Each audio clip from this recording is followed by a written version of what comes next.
오늘 주시는 하나님 말씀은 누가복음 19장 11절로부터 27절까지의 말씀입니다. 자리에서 함께 일어나셔서 하나님께서 주시는 말씀 교독함으로 받도록 하겠습니다. 누가복음 19장 11절로부터 27절까지의 말씀입니다. 그들이 이 말씀을 듣고 있을 때에 비유를 더하여 말씀하시니 이는 자기가 예루살렘에 가까이 오셨고 그들은 하나님의 나라가 당장에 나타날 줄로 생각함이더라.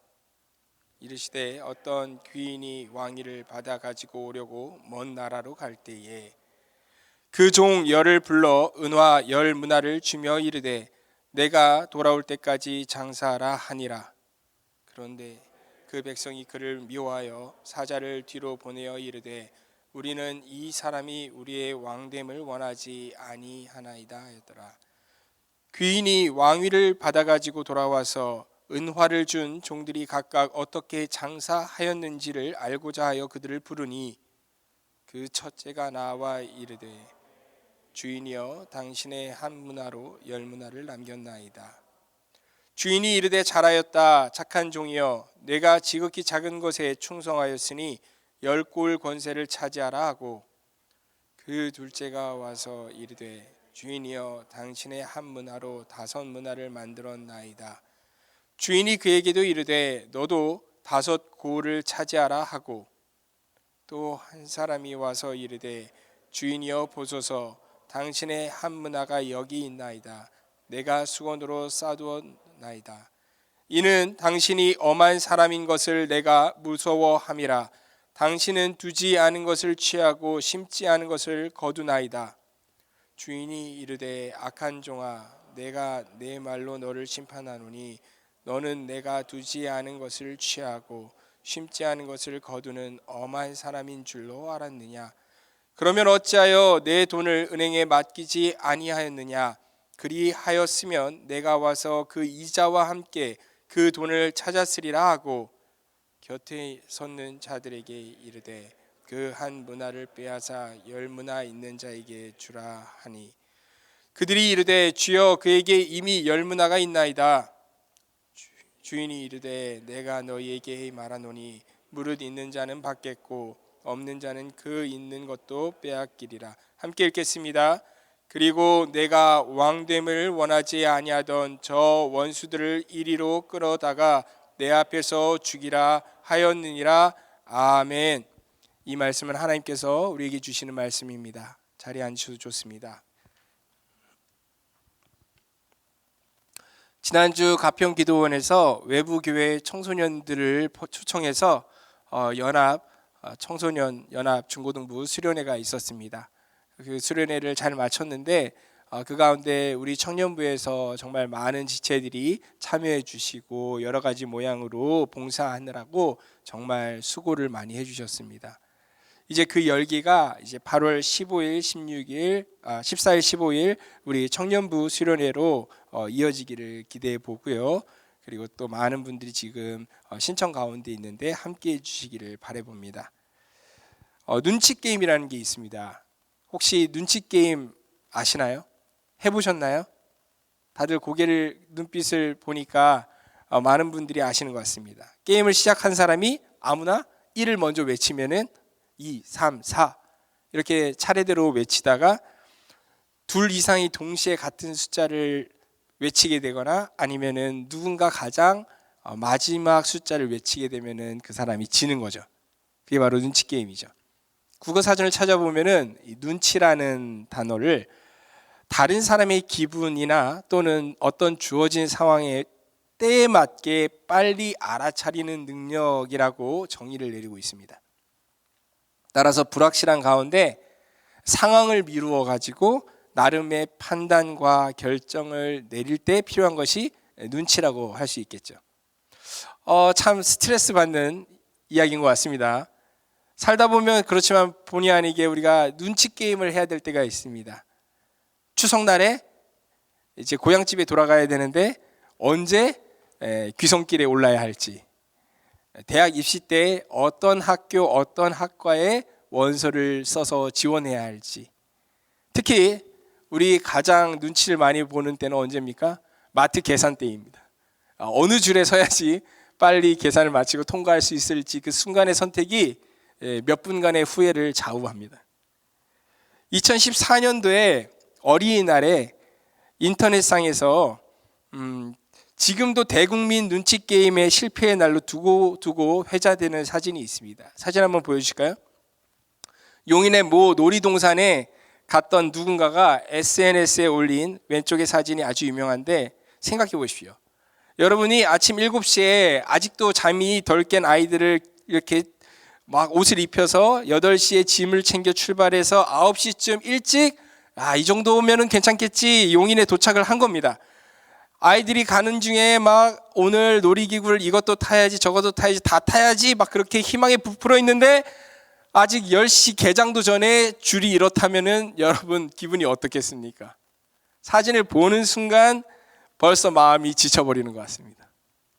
이 충격 때문일까요? 그 다음에 2015년 어린이날은 반대로 사람들이 너무 눈치를 보다 보니까 공원이 텅텅 비는 초유의 사태가 일어났습니다.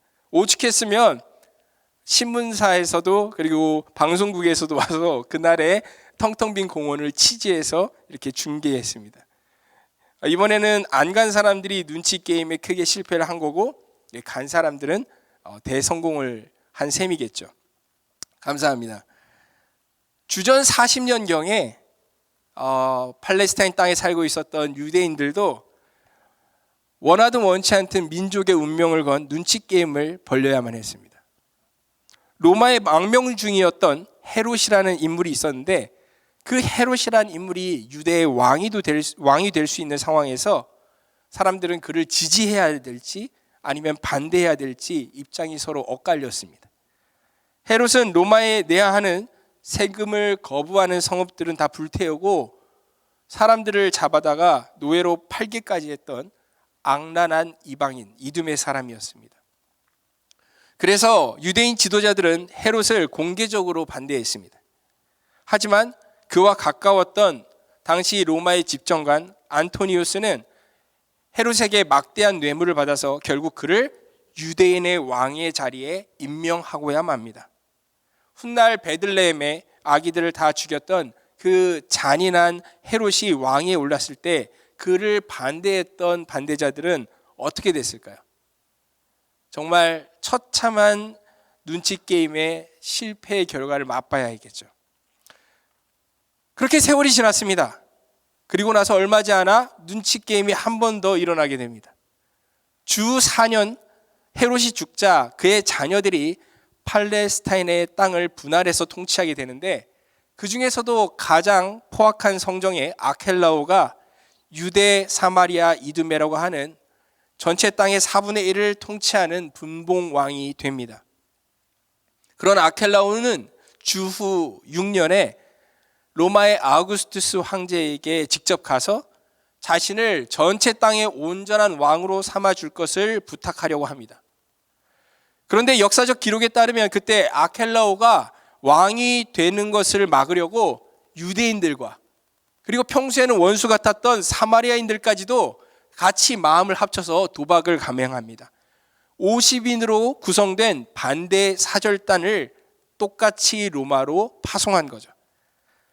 아켈라오가 지난 6월절 폭동 가운데 3,000명이 넘는 반대자들을 잔인하게 학살한 것이 그 반대의 이유였습니다. 그러면 이번 두 번째 눈치 게임의 결과는 어땠을까요? 결과는 대성공이었습니다.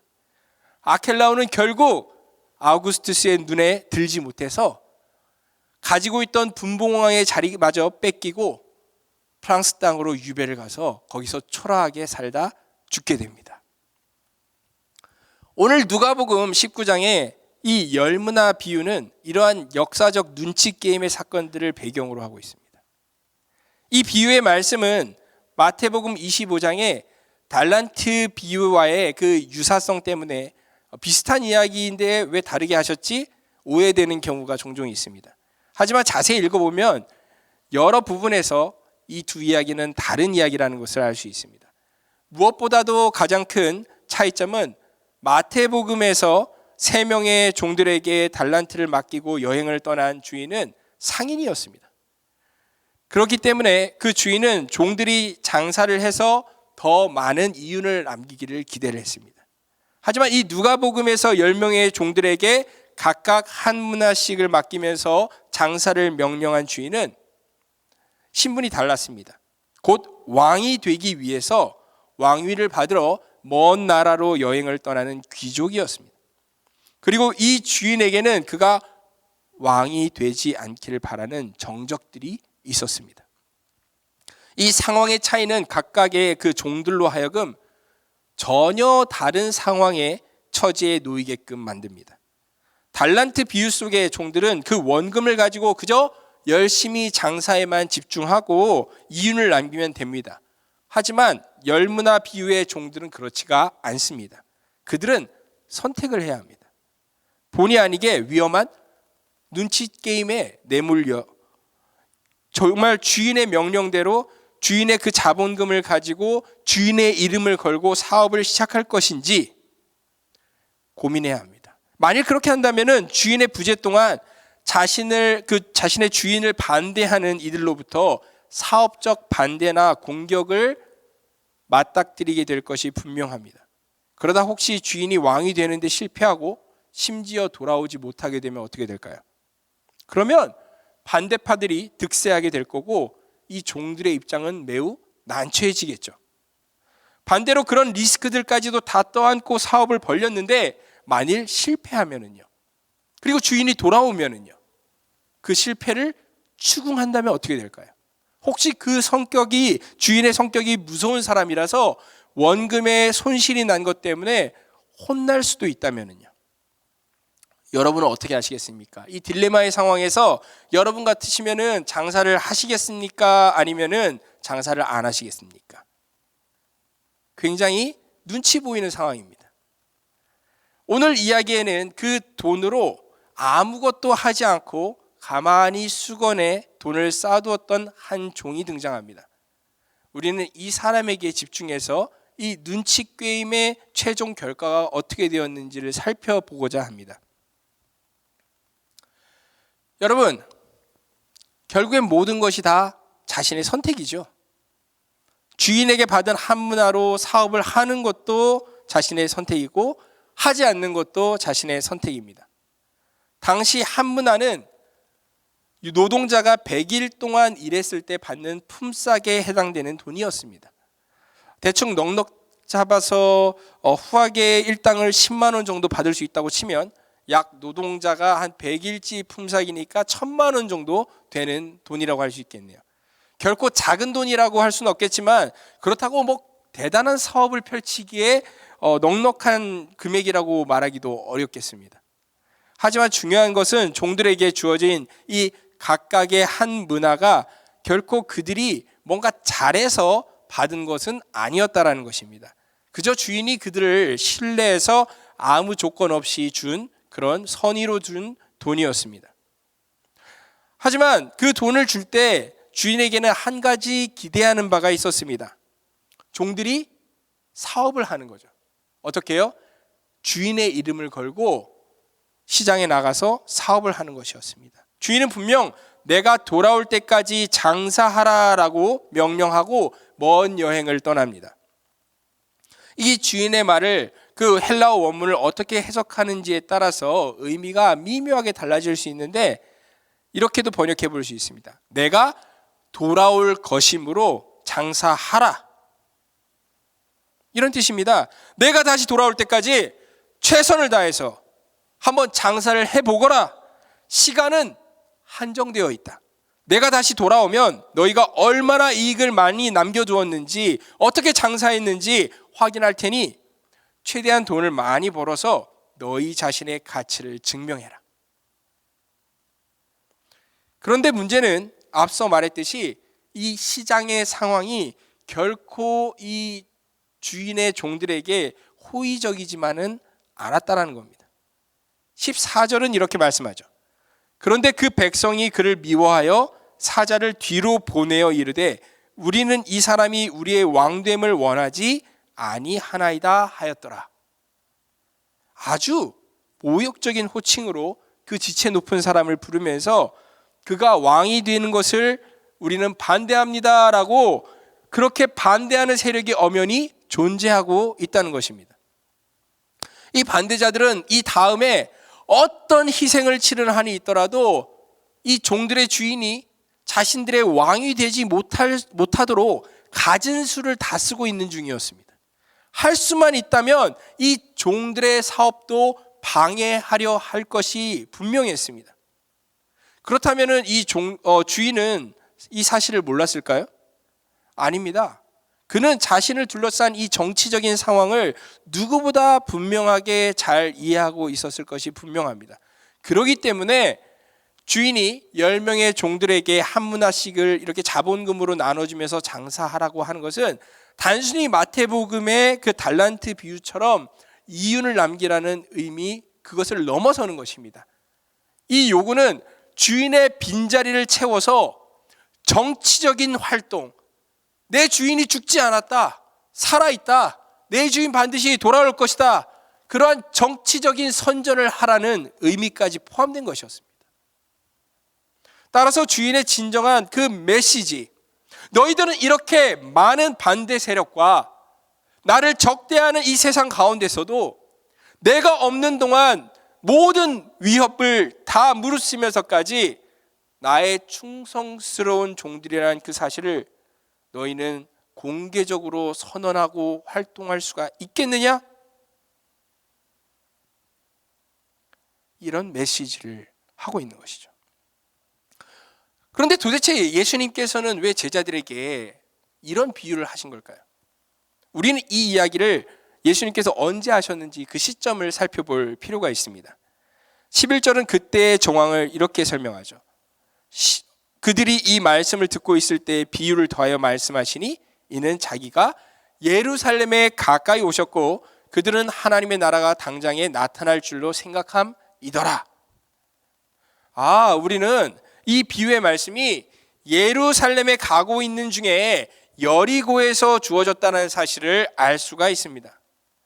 예수님께서 왜 예루살렘에 가고 계셨습니까? 마지막 유월절을 위해서. 유월절 어린 양이 되어 십자가에 못 박혀 이 세상 죄를 위해서 죽으시고자, 그래서 예수님께서는 제자들을 데리고 예루살렘을 향해 가고 계셨습니다. 하지만 예수님과 함께 저 갈릴리로부터 내려왔던 제자들, 누가복음은 70명의 제자들이 함께 왔다라고 기록하고 있는데 이 많은 제자들은 그 사실을 전혀 깨닫지 못하고 있었습니다. 분명 그 여행길에서 여러 차례 예수님께서는 그분이 장차 순환을 당하시고 또 죽음을 당하시고 다시 부활하실 것이라는 것을 이야기하셨음에도 불구하고 방금 읽은 11절은 제자들이 어떻게 생각했다라고 이야기합니까? 그들은 하나님의 나라가 당장에 나타날 줄로 생각했습니다. 즉 예수님께서 예루살렘에 가시기만 하시면 유대 종교 지도자들과 로마 제국을 다 짓밟으시고 유대인의 왕이 되실 거라고, 이 땅에 실현된 하나님의 나라의 다윗 왕과 같은 그런 시대를 여시면서 이 세상을 다스리실 것이라고 제자들은 그렇게 믿었던 겁니다. 따라서 예수님께서는 이 비유를 통해 바로 당신께서 이 비유 속 주인처럼 진정한 왕이 되어 돌아오실 때까지 제자들을 어떻게 해요? 한동안 떠나 계셔야 한다는 것을 지금 알려주고 계신 것입니다. 뿐만 아니라 언젠간 그분이 다시 돌아오실 것인데 그때에는 이 제자들이 예수님께로부터 받은 각자의 그 무언가를 통해 이 세상 가운데 어떠한 삶의 결과를 만들어냈는지 예수님께서 확인하실 것이라는 그런 말씀을 지금 하고 계시는 겁니다. 이윤도 이윤이지만 장차 각 종들의 사업 내역서를, 거래 내역서를 딱 살펴보기만 해도 주인을 반대하는 그런 어려운 환경 속에서도 얼마나 열심히 적극적이게 주인의 이름을 걸고 사업을 펼쳤는지 아닌지를 알 수가 있겠죠. 마찬가지로 예수님께서 이 세상을 심판하실 진정한 왕의 왕, 왕 중의 왕으로 구름 타고 다시 돌아오실 때에 제자들의 그 삶의 기록도 훗날 살펴보게 되시겠죠. 그러면은 그들이 얼마나 이 땅에 살아가는 동안에 예수님을 진정한 왕으로 믿고 그분이 다시 올 거라고 생각을 하면서 자신의 삶을 투자하며 살았는지 아닌지가 명명백백하게 다 드러날 것입니다. 그렇기 때문에 예수님께서는 이 비유를 통해 장차 닥쳐올 모든 상황에서 제자들이 세상의 눈치를 보지 않고 오직 예수님께만 충성된 삶을 살 수 있겠느냐, 그렇게 묻고 계시는 것입니다. 게다가 이 비유 속의 종들과 그 종들이 각자 이루어낸 그 결과, 그리고 또 주인의 반응을 우리가 살펴볼 때 우리는 많은 것을 생각하게 됩니다. 주인이 진짜 왕이 되어 돌아왔습니다. 그랬더니 첫 번째 종은 왕에게 나아가 이야기합니다. 주인이여, 당신의 한 문화로 10문화를 남겼나이다. 어떻습니까? 이익률이 어떻게 됐습니까? 1000%의 이익을 남긴 거죠. 대단합니다. 사업 환경이 결코 쉽지 않았을 텐데 10배의 이익을 남겼다니 이건 정말 대단한 일이 아닐 수 없습니다. 그러자 왕이 된 주인은 그를 이렇게 치하합니다. 잘하였다, 착한 종이여. 내가 지극히 작은 것에 충성하였으니 10골 권세를 차지하라. 대단한 칭찬의 말입니다. 주인의 눈에 보기에 참 좋은 종이라고 칭찬을 받았습니다. 그리고 분명히 주인이 없는 동안 사업적으로 뿐만이 아니라 정치적으로도 굉장히 부담이 있었을 텐데 세상 눈치 안 보고 일관되게 열심히 충성하는 모습을 보였으니까 이제 너는 자격이 있다. 내가 왕이 되었으니 너에게 10골을 맡기마. 너는 이제 10골을 다스리는 지배자가 되어서 나와 함께 다스리자. 그렇게 상을 받게 됩니다. 이제 두 번째 종이 나와서 이야기합니다. 주인이여, 당신의 한 문화로 저는 5문화를 만들었나이다. 이 종도 영업이익 500%라는 대단한 결과를 남겼습니다. 그러자 주인이 치하합니다. 너도 5골을 차지하라. 그렇게 이 두 번째 종도 높은 지위를 상으로 받게 됩니다.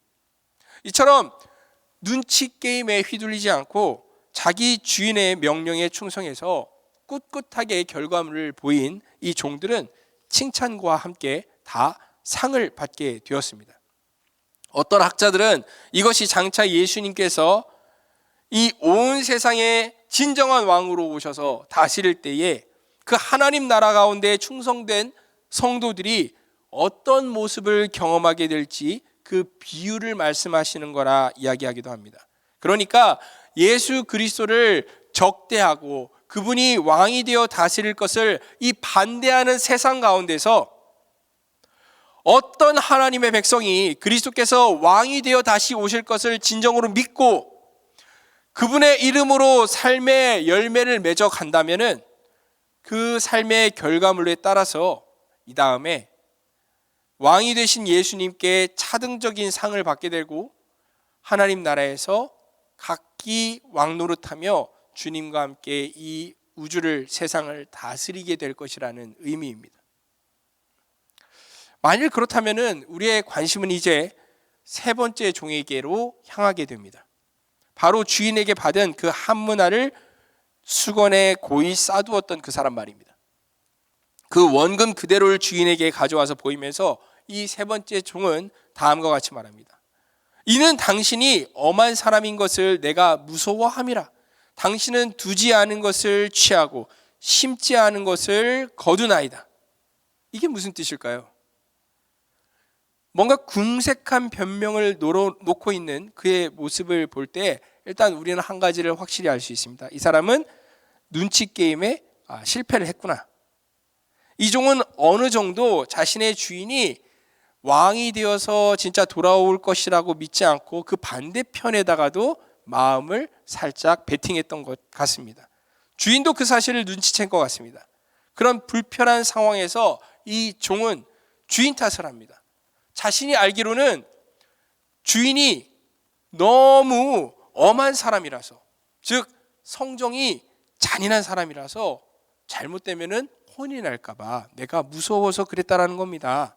그 다음 하는 말이 아주 조금 묘한데 그 종은 이렇게 말합니다. 당신은 두지 않은 것을 취하고 심지 않은 것을 거두나이다. 이게 무슨 뜻일까요? 이 상황에서 지금 될 대로 되라는 식으로 이 종은 주인을 모욕하고 있는 걸까요? 그건 아닌 것 같습니다. 나름대로는 주인을 칭찬을 하면서 지금 살 방법을 찾고 있는 것 같습니다.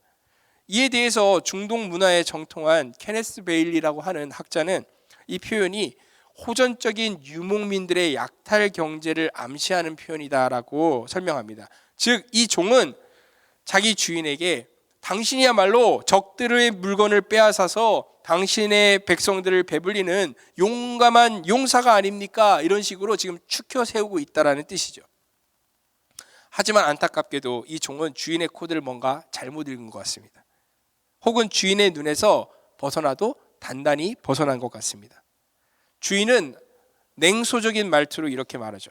악한 종아, 내가 내 말로 너를 심판하노니 너는 내가 두지 않은 것을 취하고 심지 않은 것을 거두는 엄한 사람인 줄로 알았느냐? 그러면 어찌하여 내 돈을 은행에 맡기지 않았느냐? 그리하였더라면 내가 와서 그 이자와 함께 그 돈을 찾았으리라. 주인은 자신이 엄한 사람이라는 이 종의 말을 결코 긍정해 주지 않습니다. 오히려 네가 정말 나를 그런 사람으로 알았단 말이지? 알았어. 그렇다면 이런 식으로 반응하고 있습니다. 그러면서 왜 차라리 원금을 은행에 맡기지 않았느냐고 힐문합니다. 그런데 모세 오경의 율법을 보면 돈을 꾸어주고 이자를 받는 것은 금지되어 있습니다. 따라서 주인은 이렇게 말하는 거죠. 야, 내가 인정사정 보지 않고 이익이라면, 돈이라면 그걸 다 추구하는 사람이라고 네가 생각했다고? 그렇다면 율법을 어기든 말든 은행에 돈을 맡겨서 이자 노름이라도 하지. 너는 왜 그러지 않았냐? 지금 종의 궁색한 논리를 지금 코너로 몰아놓고 있는 것이죠. 결국 이 눈치 게임에 실패한 불의한 종에 대한, 악한 종에 대한 최종 선고가 떨어집니다. 그 종이 받았던 그 한 므나의 돈을 빼앗아서 10므나 있는 자에게 주게끔 합니다. 그랬더니 나머지 그 광경을 보고 있던 8명의 다른 종들이 그 시기심에 볼멘 목소리로 주여, 그에게 이미 10므나가 있지 않습니까? 그렇게 외칩니다. 하지만 주인은 말합니다. 내가 너희에게 말하노니 무릇 있는 자는 받겠고 없는 자는 그 있는 것도 빼앗기리라. 부익부 빈익빈의 이 상황이라는 것이 오히려 당연한 것이다. 그런 식으로 이야기하면서 주인은 종들의 입을 다물게끔 만듭니다. 그리고 나서 지금까지 소극적으로 눈치 게임을 해온 이 악한 종이 아니라 자신이 왕이 되는 것을 지금까지 적극적으로 반대했던 적들을 향해서 무서운 선포를 합니다. 그리고 내가 왕됨을 원하지 아니하던 저 원수들을 이리로 다 끌어다가 내 앞에서 죽이라. 그리고 여기서 비유는 끝이랍니다.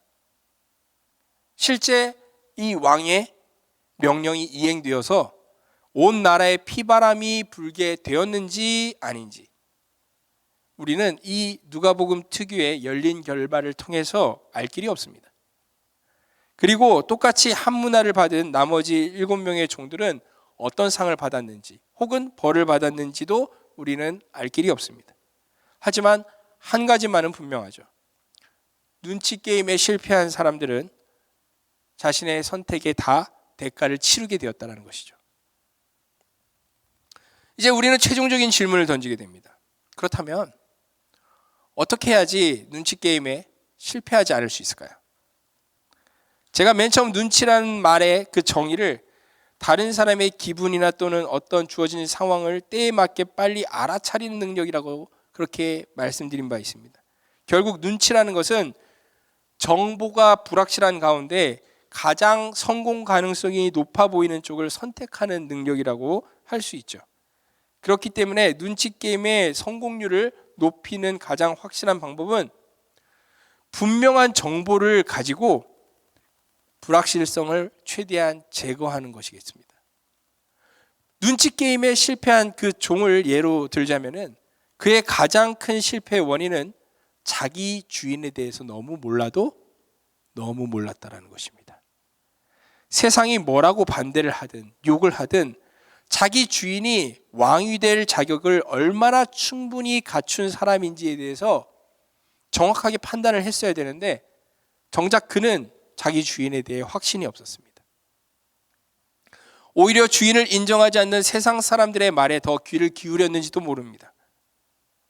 뿐만 아니라 그는 자기 주인이 어떤 사람인지도 정확하게 몰랐습니다. 그는 주인을 그저 멀찍이 무서운 사람으로만 오해했습니다. 주인이 분명 자신에게 선뜻 그 한문화를 맡기고 좋은 결과를 기대했음에도 불구하고 이 종은 자기 주인을 심지도 않고 거두려 하는 사람이라고 왜곡된 자기만의 시선으로 주인을 바라보고 그렇게 자기 나름대로 판단했습니다. 그래서 눈치 게임에 실패한 거죠. 그렇다면 그런 왜곡된 시선에 대한 대가가 무엇이었습니까? 단순히 받았던 그 한문화를 빼앗긴 것만이 벌이었습니까? 아닙니다. 행간을 잘 살펴보시면 주인은 이 종에게 특별한 어떤 벌을 내리고 있습니까? 내리지 않습니까? 아무 벌도 내리지 않습니다. 단지 그를 어떻게 해요? 계속 주인에 대해 모르는 상태, 더 모르게끔 그를 그 결핍 속에 내버려 둘 뿐입니다. 한문화도 다시 뺏어서 원래 가지고 있던 것을 없게끔 결핍되게 만들었고 주인에 대한 결핍된 정보로 자기 주인을 왜곡되게 알고 있었는데 이제 계속 그렇게 주인에 대해서 모르고 살게끔 결핍되게끔 그렇게 내버려 두기로 합니다. 아마 주인과 함께 고을들을 다스리게 될 다른 충성된 종들은 앞으로 더 주인과 함께 하면서 주인이 어떤 사람인지를 더 알아가게 되고요. 더 신뢰를 받게 되고요. 그러면서 더 많은 기회를 얻게 될 것입니다. 하지만 이 실패한 종은 더 이상 왕이 된 주인과 함께할 기회조차 얻지 못하게 될 것입니다. 그 무지가 결국 이 종에게 파멸을 가져온 것이 분명합니다.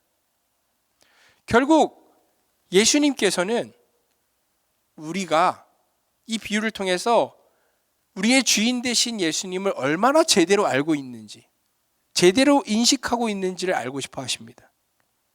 주님께서는 분명 왕권을 가지고 이 세상에 다시 오실 것인데 그때 우리들이 예수가 구세주가 아니기를 맹렬하게 원하고 있는 이 적대적인 세상 환경 가운데서도 얼마나 우리만큼은 주인을 똑바로 알고 그 주인이 올 것을 기대하면서 충성된 종들로 살았는지 우리의 그 삶의 결과물, 아니 그 과정까지를 보고 싶어 하시는 것입니다. 그 결산의 날은 분명히 올 것입니다. 하지만 예수의 종으로 살아가는 것이 결코 쉽지는 않지요. 이 세상 가운데 예수의 이름을 걸고 살아가는 것이 결코 호락호락하지가 않습니다. 그러다 보니까 교회 중에서도, 교회 공동체 안에서도 자신을 그리스도를 섬기는 종이라고 입으로는 말하는데 하나님과 세상 사이에 계속 눈치 게임을 하고 있는 사람이 있을 수도 있습니다. 진짜 예수님이 언젠가 오실 거라는 생각을 하면은 마음이 묵직해지긴 하지만은 에이 설마 오늘 당장 내일 당장 오시겠어? 하는 생각에 오늘 하루 정도는, 내일 하루 정도는 세상과 적당히 타협하면서 살아가는 모습도 있을 수 있습니다. 혹은 예수가 오기는 뭘 오냐, 예수는 없다, 그런 세상의 목소리가 너무 크다 보니까 어떡하지? 내가 잘못 알고 있나? 진짜 안 오는 거 아니야? 어느새 그분이 오지 않을 것처럼 생각해버리고 살아가는 그리스도인이 있을 수도 있습니다. 각자 나름의 눈치 게임을 하고 있는 거죠. 제가 2014년도에 베트남에 단기 선교를 다녀온 적이 있습니다. 그곳에 무이네라고 하는 시골 동네의 한 교회를 방문했는데 그곳에는 이제 은퇴를 앞두고 있는 나이가 아주 지긋하신 담임 목회자가 섬기고 있었습니다. 동행했던 선교사님께 이야기를 들으니까 이 담임 목회자의 직함이 목사님이 아니라 전도사님이라는 겁니다. 저는 그래서 의아해서 왜 그 연세에 아직도 전도사님이시냐라고 질문을 했더니 선교사님이 대답해 주는 겁니다. 지금도 그렇지만 베트남에는 과거에 그 공산 정권의 치하에서 국가 종교성이 전국의 그 목사의 숫자를 최소화해서 제한했기 때문에 평생 목사가 되지 못하고 전도사로만 살다간 그런 목회자들이 많다고요. 저 전도사님도 젊어서는 공산당에게 많은 고초를 겪으셨지만 끝까지 신앙을 버리지 않으셨고, 또 목회를 해도 평생 목사로 안수를 받지 못한다는 것을 알고 있지만 그것을 그냥 그대로 받아들이고 전도사로만 수십 년간 이 한 교회를 섬겨 오셨다고. 그리고 이제는 은퇴를 앞두고 이렇게 마지막까지 교회를 섬기고 있는 중이라고. 저는 지금도 우리 선교팀을 맞이했던 그 환한 얼굴로 맞이했던, 그리고 마지막 떠날 때 자신의 사비로 과일을 2봉지나 크게 사서 손에 쥐어주셨던 우리를 위해 마지막까지 기도해 주셨던 그 노 전도사님의 얼굴을 잊을 수가 없습니다. 사랑하는 형제자매 여러분, 여러분은 그 전도사님이 눈치 게임에 실패한 실패자라고 생각하십니까? 제가 보니까 고문을 받으셔서 몸에 남은 상처가 많고, 그리고 평생 목사 안수도 받지 못해서 목회를 마쳐야 되는 그 상황, 이것들을 생각해 보면은 그분이 이 땅에서 과연 성공적인 삶을 살았는지에 대해서 의문이 생길 수도 있습니다. 하지만 세상 사람들도 말하지 않습니까? 인생 끝까지 가봐야 되는 거 아니겠습니까? 인생 끝까지 가봐야죠.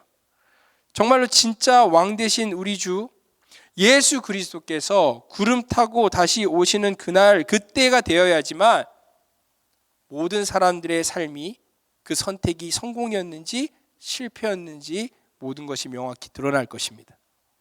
그렇다면 여러분은 어떠십니까? 여러분께서는 예수님께서 다시 오시리라는 그 믿음으로 여러분들에게 맡겨진 하루하루에 여러분들이 가지고 있는 모든 재능에, 모든 삶의 그 문화를 투자하고 계십니까?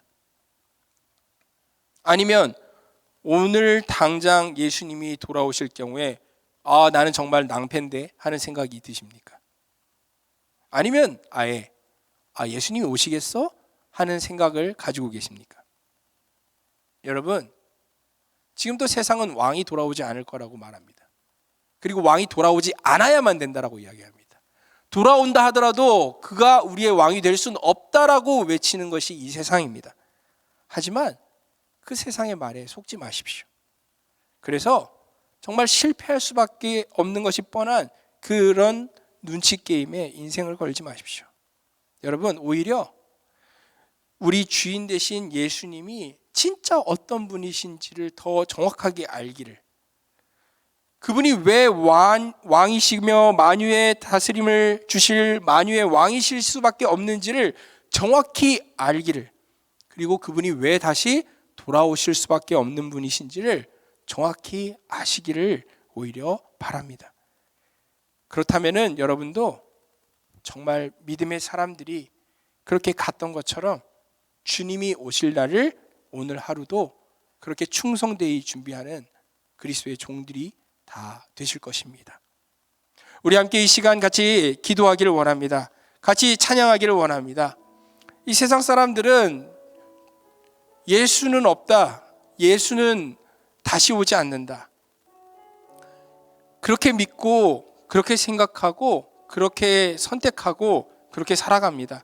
하지만 우리는 알고 있습니다. 주님께서 다시 오실 거라는 것을, 그리고 왕으로 이 땅을 반드시 다스리실 것을, 그리고 그때 우리가 우리의 삶의 모든 것을 하나님께 그 열매를 보여야 된다는 것을 우리는 알고 있습니다.